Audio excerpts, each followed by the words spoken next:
Ladies and gentlemen, whew. That was a great NXT Great American Bash Night 2.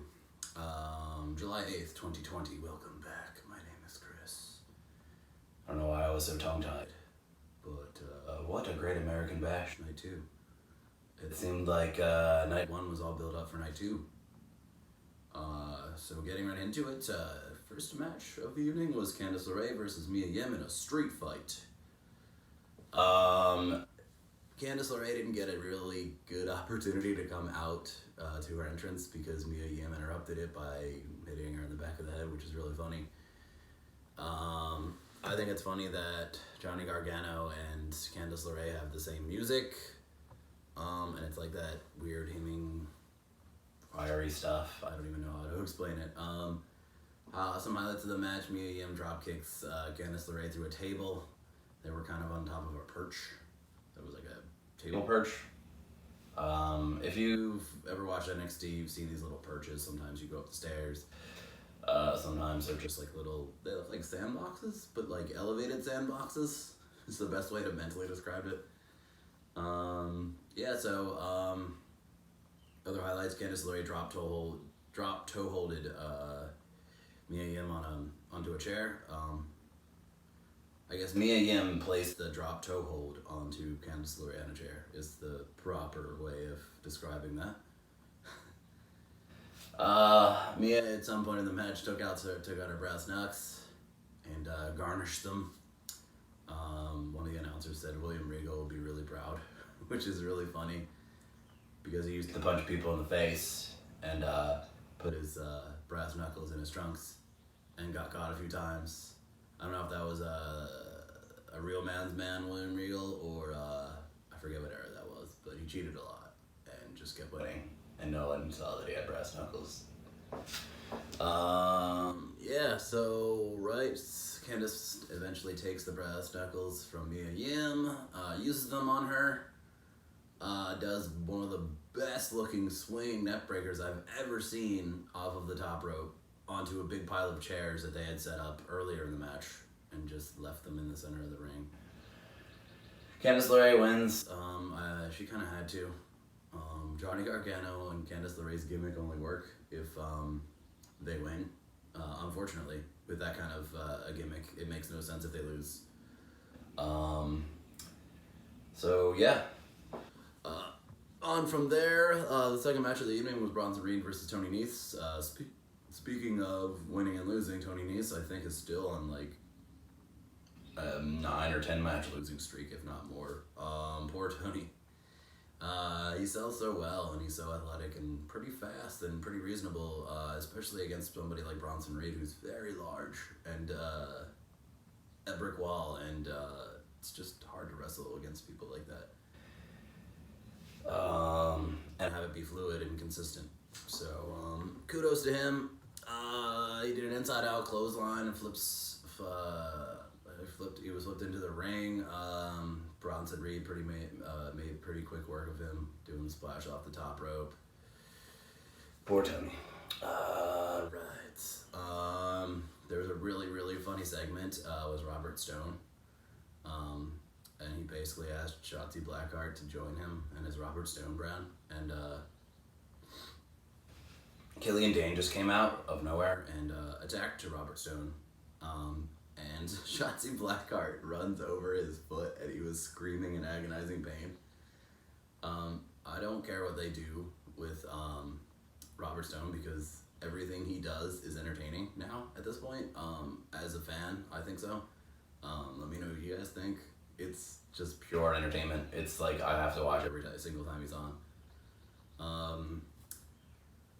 Probably, yeah, I would have to actually say, and you call me crazy, but the next match was the match of the evening just because of the transitions and just the way that these guys wrestle. Isaiah Swerve Scott versus Johnny Gargano. Just wonderful mat counters into body rolls, into, when you have somebody a headlock, you know how Johnny Gargano rolls over and he like flips over so you can't get out of an armbar. The head scissor flip counter, like where, he'll try to flip you with the head scissors, but I think Swerve Scott cartwheeled into it Isaiah Scott has this Bruce Lee kip up, and I only say Bruce Lee kip up because if you play as martial law in Tekken, he does like the flip backwards, like where he's on his back, and then he kicks back up. And it's like a test, it's kind of like a kip up, but you're avoiding the clothesline or whatever's on your upper body area. It's amazing. He did a capoeira head scissor, like you could tell because he was doing like the leg placements, and then he flipped his body over to leg scissor into Johnny Gargano. He incorporates capoeira into in a lot of his wrestling, which is really cool. Amazing transitions, amazing submissions. Unfortunately, the commercial in-screen kind of ruined it because you couldn't see a whole lot.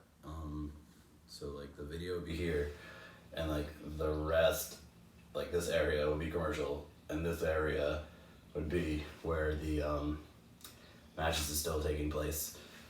But he had a nip up into a clothesline, which was like one of the craziest transitions ever. It was so fast.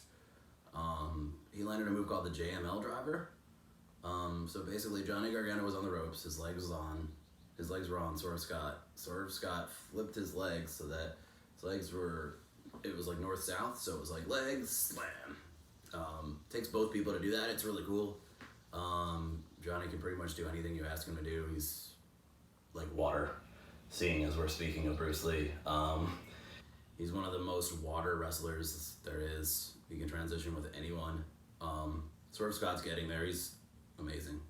It takes two people to tango, so kudos to both of these guys for this. This match was awesome. I'm sure they had it headlined as Johnny's just gonna roll up and get the victory really quick, but it was super hard fought and just makes Johnny more admirable, even though he's a heel.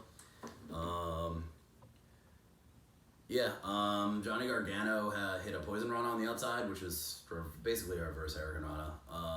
Just grab him by the neck on the other side and flip him.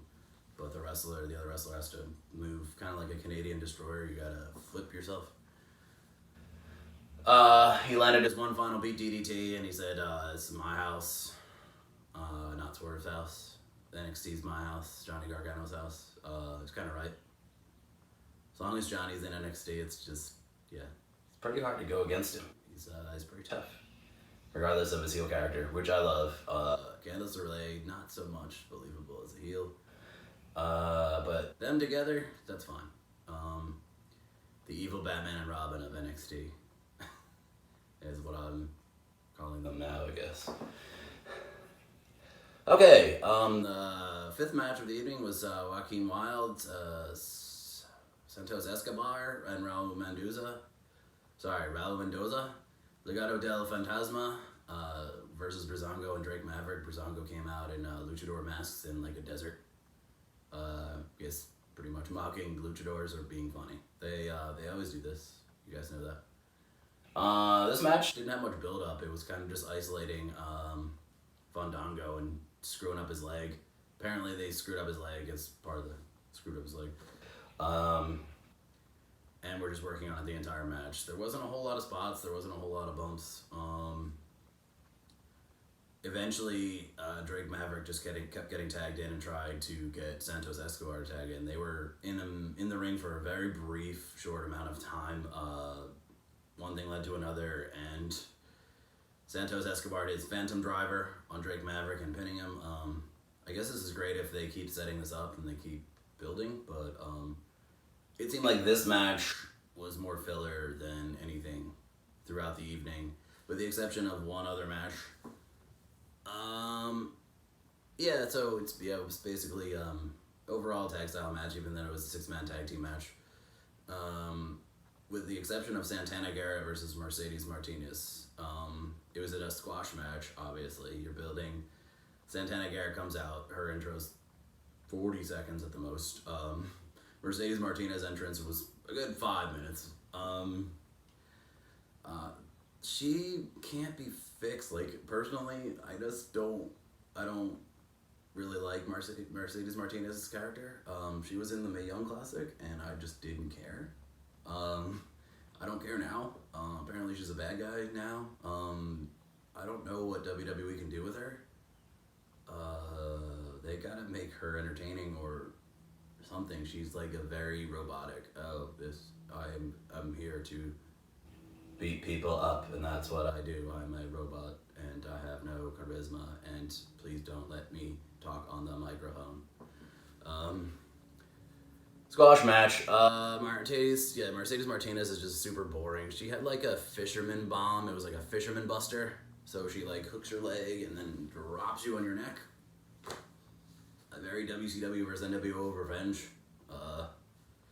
Sorry, Martinez, but do something that'll impress me and then I'll care. There's a really good Damian Priest promo.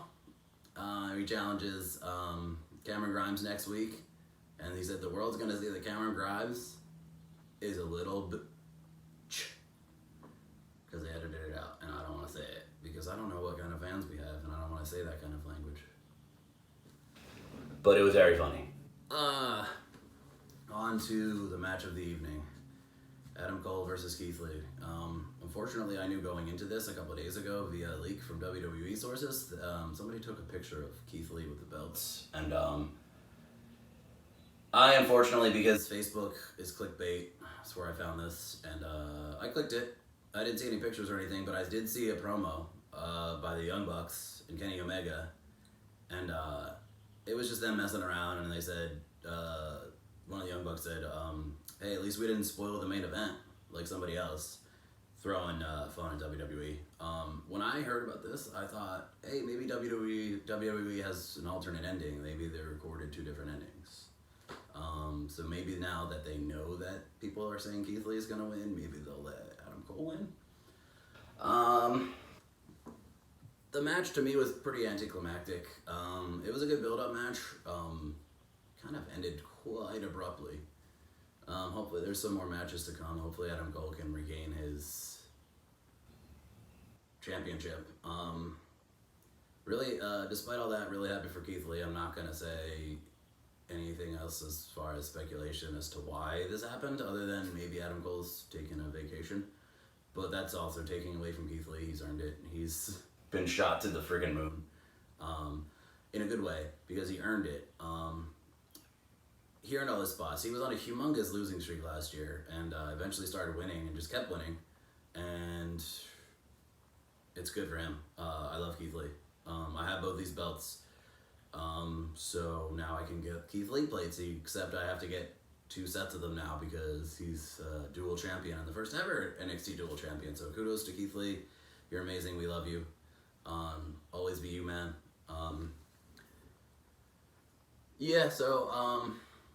After the match, there was a whole lot. I mean, as far as the match goes, it was all strength versus endurance. Adam Cole's a fast guy. Keith Lee's not fast, but it's a strength versus stamina booked match. Anyone can see that. Adam Cole didn't get any help from his Undisputed Era, so there was a clean match. Pretty cool. After Keith Lee won, Karrion Kross and Scarlett were up in one of the box suites and kind of laughing and looking on. So kind of looking back to when Scarlett left the hourglass in the ring for Adam Cole. Me thinking it was going to be the greatest setup ever and have a heel versus heel match. Turns out I was wrong, because now it's a heel versus face match. And unless Adam Cole gets it back, it seems like this is the midway point before they get to their SummerSlam takeover. They got to do something about what's happening. It seems like Triple H was counterbooking with AEW's Great American Bash versus Fyter Fest, and then postponing certain things. Not exactly. I'm not gonna speculate into that, but it's just very funny that they have these two night 2, night 1s for the same thing. And then, as you know, Dean Ambrose is gonna face Brian Cage next week because his wife had contracted COVID-19, so they, out of precaution, took the 14 days because yesterday at Fyter Fest Part 2 it was supposed to be Brian Cage. What am I saying Luke Cage for? That was a great show on Netflix, by the way. going to that, Taz gave him the FTW title, which is awesome. I love that belt. Anybody that watches ECW. I'm going off of like on a super rail here. This video is going to be really long, and I don't care. So yeah, hopefully this builds up something. I don't know where they go with Adam Cole. They had an after interview that I saw on Facebook, and he kind of was just, and then walked off. So yeah, we'll see what happens. But until next week, everyone have a good rest of your week. Enjoy!